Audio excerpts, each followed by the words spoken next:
मंगलवार दिन 11 घंटा समय हरभंगा ब्लॉक लांडीबंध स्थित जिला शिक्षा और प्रशिक्षण प्रतिष्ठान ठारे जिला प्रशासन पक्षर भोटर सचेतनता कार्यक्रम अनुष्ठित हो जाइछि।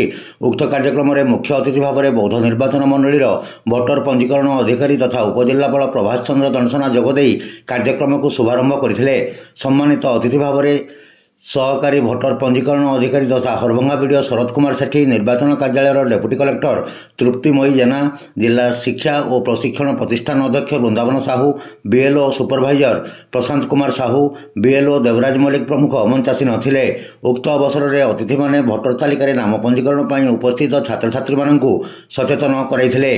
अनुष्ठित एक क्विज प्रतियोगिता कृतकार्य होइथवा छात्र छात्री मानकु पुरस्कृत करा जायथिला।